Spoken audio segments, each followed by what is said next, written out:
Hey guys, welcome to another edition of Herbally Speaking. And I also want to welcome you to the Kibbutz Kahai Eco Village from which I'm shooting this video. If you're just joining us, then we are doing an entire series featuring herbs that grow here at our Eco Village. I am a staunch believer of knowing and interacting with the herbs that grow in your surrounding. In our previous video, we looked at the Western ironweed, and I did promise you that I will be taking a look at some of the herbs that are commonly called ironweed here in Jamaica. So that is what today's video is about. So don't go away, we'll be right back. You are watching Herbally Speaking on Hallelujah Lifestyle TV.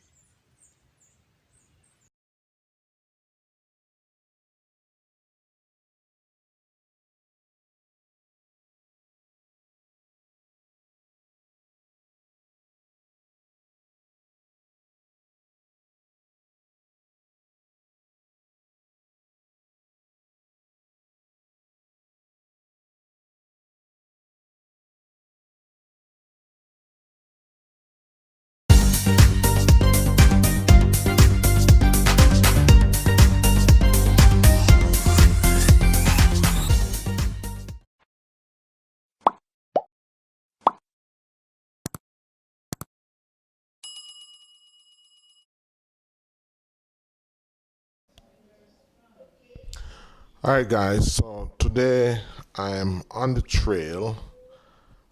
This is actually the driveway to our kibbutz, and today we're going to be looking at another herb that is often called ironweed.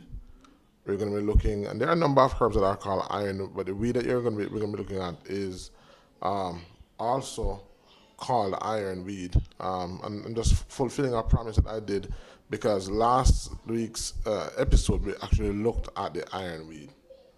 All right, so the plant that you're looking on is one of the herbs that is actually called ironweed, and this is a herb that is also referred to, and I'm going to be referring to it as dog tongue, because that is another common name by which it is known. And so dog tongue is an erect plant, as you can see. It has many branched leaves, and if you look close in you're going to see that it's hairy or nearly smooth on the stem, and it can grow up to 20 to 80 centimeters in height. The leaves are oblong, as you can see, with a blunt tip and narrowed base. Those of the upper part of the stem are similar. I'm going to show you when I look at some other plants that are at different stages in maturity. I'm going to show you where those leaves of the upper part of the stem are smaller, and the flowering heads are about 1.5 centimeters long without stalks.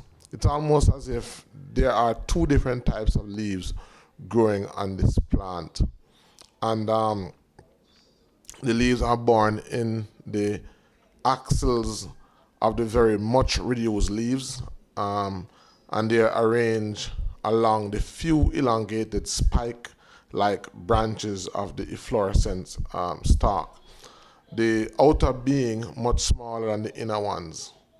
And as you can see, the stem is ribbed and hairy and glandular between the ribs. All right, but it's almost as if there are two different types of leaves going on the plant. The plant goes by other common names, and those include prickly-leaved elephant's food, of course ironweed, and of course dog tongue. The medicinal uses of the plants are very wide, because it has a number of powerful plant characteristics. Those include its vulnerary, its anti-ishmanial, it's hippoprotective, it's anti-cancer, So it's helpful in a wide range of cancers. It's antifungal, and there are a number of uses of this herb. It is also used traditionally because of how strong the stems are. It is used traditionally to sweep yard.